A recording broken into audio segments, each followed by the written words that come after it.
नमस्कार। प्रादेशिक समाचार दर्शन के इस अंक में आप सभी का स्वागत है। इस कार्यक्रम के जरिए हम आपको प्रदेश भर में पिछले दिनों हुए महत्वपूर्ण आयोजनों की जानकारी देते हैं। आइए आज के इस अंक की शुरुआत करते हैं।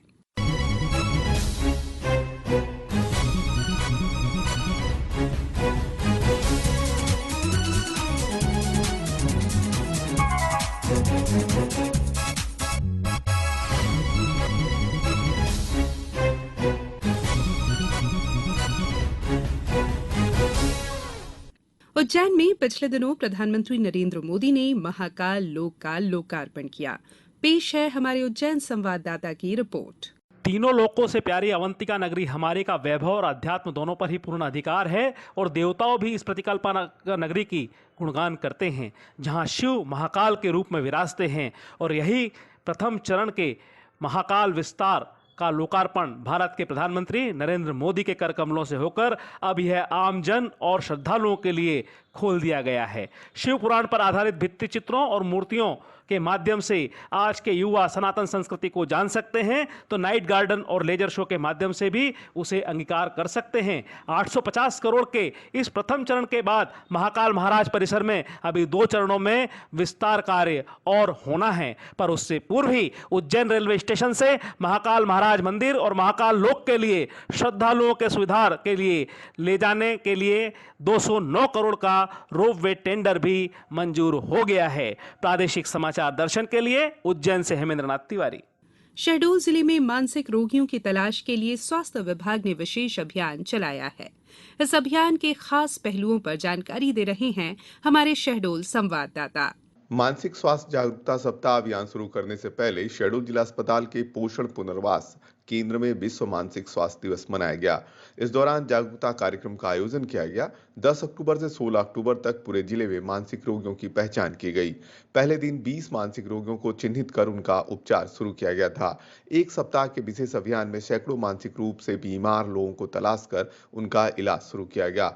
एक सप्ताह तक विभिन्न कार्यक्रमों का आयोजन कर मानसिक बीमारियों के लक्षण और इलाज के बारे में लोगों को जागरूक किया गया। इसका उद्देश्य लोगों में मानसिक विकारों के प्रति जागरूकता पैदा करना था। प्रादेशिक समाचार दर्शन के लिए शहडोल से मैं अरविंद पांडे। शिवपुरी पुलिस द्वारा नशे के अवैध कारोबार के खिलाफ इस समय प्रहार अभियान जारी है। इसी पर विस्तार से बता रहे हैं हमारे संवाददाता। इस अभियान के लिए अवैध शराब और मादक पदार्थों का नशा करने वाले व बेचने वालों पर कार्रवाई की जा रही है। जिले के करेरा, कोलारस, पौरी, पिछोर व खनिया दाना सहित शहरी इलाकों में पुलिस टीम बनाकर लगातार कार्रवाई की जा रही है। अभी तक जिले में 30 से ज्यादा स्थानों पर कार्रवाई करते हुए प्रकरण बनाए गए हैं। इसके अलावा नशीली दवाएं बेचने वाले 2 मेडिकल स्टोर संचालकों पर भी कार्रवाई की गई है। पुलिस अधीक्षक राजेश सिंह चंदेल ने बताया कि नशा कारोबार के खिलाफ पूरे जिले में प्रहार अभियान चलाया जा रहा है। एवी रोड व अन्य हाईवे पर जो होटल ढाबे हैं, वहां पर लगातार दबिश देकर कार्रवाई की जा रही है। नशा कारोबार व अन्य अवैध गतिविधियों में कोई संलग्न है तो कार्रवाई कर प्रकरण बनाए जा रहे हैं। वहीं दूसरी ओर जिला प्रशासन के द्वारा सामाजिक न्याय विभाग और अन्य विभागों के साथ सामंजस्य बिठाकर नशे के खिलाफ जन जागरूकता अभियान चलाया जा रहा है। लोगों से नशे से दूर रहने व नशा न करने की शपथ दिलाई जा रही है। शिवपुरी से प्रादेशिक समाचार दर्शन के लिए रंजीत गुप्ता। पीतल शिल्प कला को बढ़ावा देने और इसी के माध्यम से बेरोजगारों को रोजगार देने के उद्देश्य से सरकार ने टीकमगढ़ जिले के लिए एक जिला एक उत्पाद के तहत विशेष प्रोजेक्ट तैयार किया है। अधिक जानकारी के साथ जुड़ गए हैं हमारे टीकमगढ़ संवाददाता। केंद्र सरकार की प्राथमिक अनुमति के बाद 22 करोड़ 45 लाख रुपए की राशि का प्रोजेक्ट तैयार किया जा रहा है, जिसमें ग्राम धर्मपुरा में 25 एकड़ में पीतल शिल्प उद्योग इकाई खोली जाएगी, जिसका काम भी शुरू हो गया है। जिले में बनी पीतल की मूर्तियों और सजावट की सामग्री की मांग देश व विदेश में है। यहाँ के कारीगर हर वर्ष दिल्ली, मुंबई, गुजरात, बेंगलुरु, कोलकाता, चित्रकूट, इंदौर, भोपाल के अलावा अन्य महानगरों में जाकर अपनी कला का प्रदर्शन कर बनी सामग्री का विक्रय करते हैं। इसे देखते हुए प्रदेश सरकार ने केंद्र सरकार की मदद से टीकमगढ़ जिले में पीतल शिल्प को बढ़ावा देने की पहल की है। जिला उद्योग केंद्र के महाप्रबंधक ने बताया कि जिले में 45 पीतल शिल्पी परिवार हैं, जिसमें उनके 125 परिवार के सदस्य काम करते हैं, लेकिन सरकार की मंशा अनुसार अन्य लोगों को भी इसकी ट्रेनिंग देकर अधिक कारीगर तैयार किए जाने और रोजगार को बढ़ावा देने की तैयारी है। प्रादेशिक समाचार दर्शन के लिए टीकमगढ़ से भवन जैन। सिवनी में खरीफ फसल कटने को तैयार है, लेकिन बारिश ने किसानों की परेशानी बढ़ा दी है। अधिक जानकारी दे रहे हैं हमारे संवाददाता। सिवनी एक कृषि प्रधान जिला है। जिले के अधिकतर लोग खेती किसानी और खेतों में मजदूरी कर अपनी आजीविका चलाते हैं। सिवनी में रबी और खरीफ फसलें प्रमुखता से लगाई जाती हैं। इस समय खरीफ सीजन में लगाई जाने वाली धान, सोयाबीन, मक्का, ज्वार, तुअर, गन्ना के अतिरिक्त सभी प्रकार की सब्जियां लगाई गई हैं, जो पककर कटाई के लिए तैयार हैं। लेकिन लगातार हो रही बारिश किसानों की उम्मीदों पर पानी फेर रही है और किसान अपनी फसल की कटाई नहीं कर पा रहे हैं। इस खरीफ सीजन में जिले में 2,65,000 हेक्टेयर में धान फसल लगी है, जिसमें 1.25 लाख हेक्टेयर में हल्की प्रजाति की धान फसल पककर कटाई के लिए तैयार है। लेकिन बारिश की मार से फसल खराब हो जाने का खतरा बढ़ गया है। इसी तरह सोयाबीन और मक्का में इस लगातार वर्षा के कारण उत्पादन और गुणवत्ता में गिरावट तय मानी जा रही है। सिवनी जिले में आज दिनांक तक 1486 मिलीमीटर वर्षा दर्ज की गई है, जो पिछले वर्ष हुई वर्षा से 660 मिलीमीटर अधिक है। अगर बारिश का ये दौर नहीं थमा तो खरीफ सीजन की फसलें खेतों में लगी खराब होंगी ही, साथ ही रबी सीजन की फसलों की बुआई समय पर नहीं हो पाएगी, जिससे जिले के किसानों को दोहरी मार झेलने का खतरा बढ़ जाएगा। इन्हीं अनचाहे अंदेशों के साथ प्रादेशिक समाचार दर्शन के लिए सिवनी से मैं फिरोज पंडित। सीधी जिले में संबल योजना के तहत पात्र हितग्राहियों को लाभान्वित करने की दिशा में जिला प्रशासन द्वारा युद्ध स्तर पर अभिनव प्रयास किए जा रहे हैं। अधिक जानकारी हमारे सीधी संवाददाता से। पिछले दिनों सीधी जनपद मुख्यालय में आयोजित संबल योजना लाभांश वितरण समारोह में हितग्राहियों को बीजेपी विधायक केदारनाथ शुक्ल ने 681 हितग्राहियों को 14 करोड़ 74 लाख रुपए के अनुग्रह सहायता राशि का वितरण किया।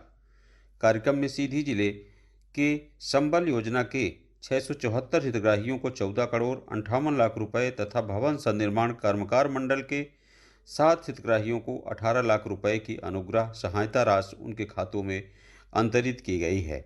जनपद पंचायत सीधी के सभागार में आयोजित जिला स्तरीय कार्यक्रम में विधायक सीधी केदारनाथ शुक्ल ने कहा कि संबल योजना प्रदेश में असंगठित क्षेत्र में कार्यरत लाखों श्रमिकों के लिए किसी वरदान से कम नहीं है। इस योजना के माध्यम से सरकार श्रमिकों के सुख दुख की साथी बनी है।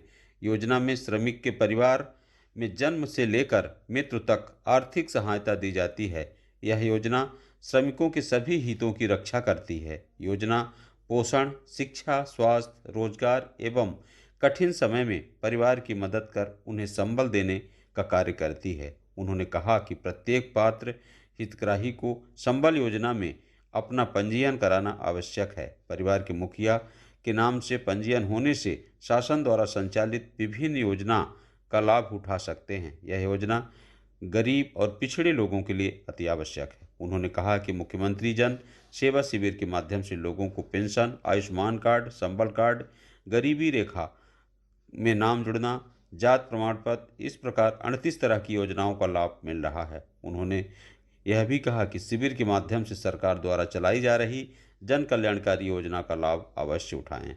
विधायक ने कहा है कि प्रधानमंत्री नरेंद्र मोदी एवं मुख्यमंत्री शिवराज सिंह चौहान का संकल्प है कि प्रत्येक व्यक्ति का जमीन पर मालिकाना हक हो और सभी का अपना स्वयं का मकान हो। उस घर में गैस, चूल्हा, नल कनेक्शन, बिजली और शौचालय की सुविधा हो। इस संकल्प को पूरा करने सरकार द्वारा कई पहल की गई हैं। उन्होंने कहा है कि यह जनप्रतिनिधियों तथा प्रशासनिक अधिकारियों की जिम्मेदारी है कि योजनाओं को प्रभावी क्रियान्वयन हो। कोई भी पात्र हितग्राही योजना से लाभ से वंचित नहीं रहे। उन्होंने कहा कि संबल योजना और कर्मकार कल्याण मंडल में परिवार के मुखिया के नाम पंजीयन जरूर कराएं, जिससे शासन द्वारा संचालित विभिन्न योजनाओं का लाभ मिल सके।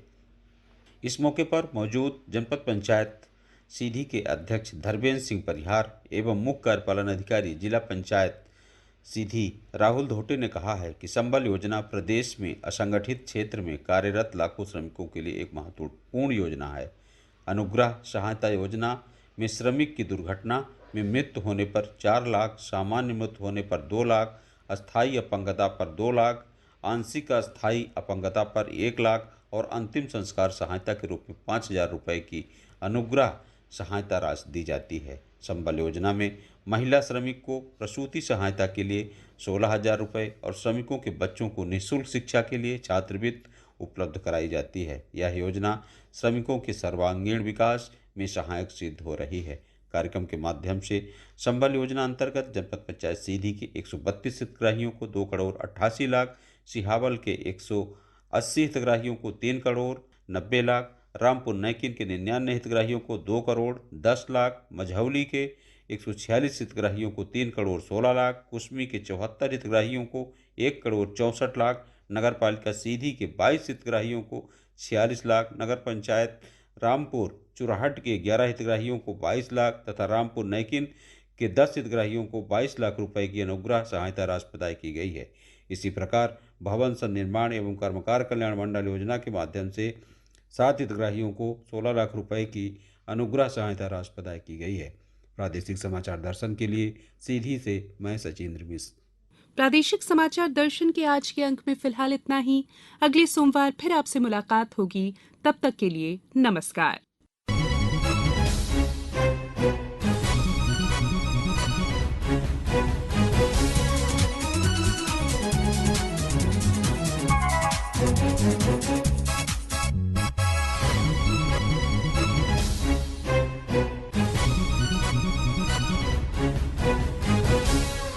आलेख और वाचन स्वर संयुक्ता बनर्जी। प्रस्तुति प्रादेशिक समाचार एकांश भोपाल।